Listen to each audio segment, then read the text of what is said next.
સુરત મહાનગરપાલિકાની તાપી ભવન ખાતે શનિવારે યોજાયેલી સંકલન બેઠકમાં અધિકારીઓની કામગીરી સામે ધારાસભ્યોનો રોષ ભભૂક્યો.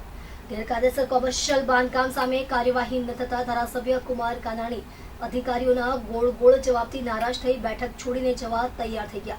ઉધના 84 લિંબાયતના ધારાસભ્યોએ પણ રિઝર્વેશન, રસ્તા, ડ્રેનેજ અને જાહેર સુવિધાઓ મુદ્દે અધિકારીઓને આડે હાથ લીધા. પડતર પ્રશ્નોના નિરાકરણમાં ઢીલી કામગીરીને લઈ બેઠકનો માહોલ ગરમાયો હતો.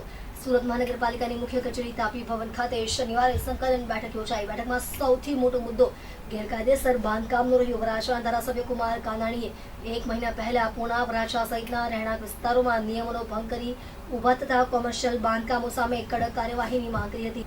આજે તેના પર શું કાર્યવાહી થઈ તેનો સંતોષકારક જવાબ અધિકારીઓ આપી શક્યા નહીં. અધિકારીઓના ગોળમટોળ જવાબથી નારાજ કુમાર કાનાણી બેઠક છોડીને બહાર નીકળવા તૈયાર થઈ ગયા.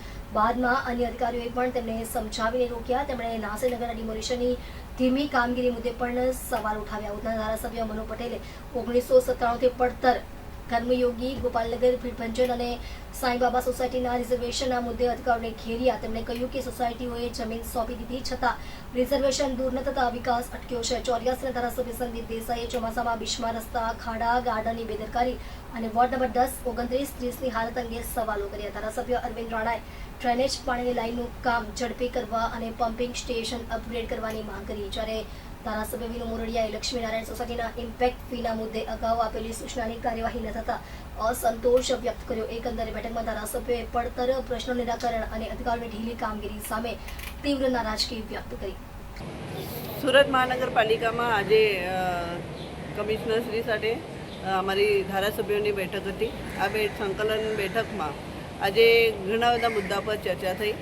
અલગ અલગ પોતપોતાના વિસ્તારથી જે પ્રશ્નો ઉદ્ભવેલા હોય એનો નિરાકરણ કરવા માટે એ તાત્કાલિક અધિકારી સાથે આપણે વાત કરતા હોય છે અને ઘણો બધો એના પર તરત જ સમસ્યાનું નિરાકરણ આવતું હોય છે.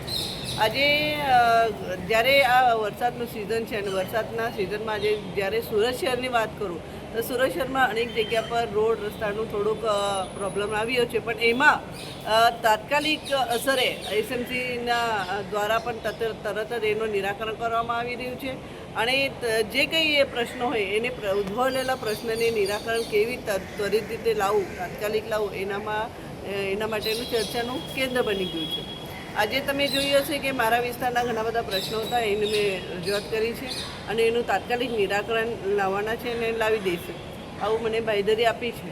અને એક બીજો પ્રશ્ન પણ હતો મારા વિસ્તારનો, કોલેજનો પ્રશ્ન હતો, એનો પણ આપણે સ્કૂલનો પ્રશ્ન હતો અને આવા નાના મોટા પ્રશ્નો હોતા હોય છે અને સારી રીતે એનું અમારું નિરાકરણ આવતું હોય છે. એટલા માટે આજે રજૂઆત કરવા અહીંયા આવ્યા. મુખ્ય રજૂઆત શું હતી આપને?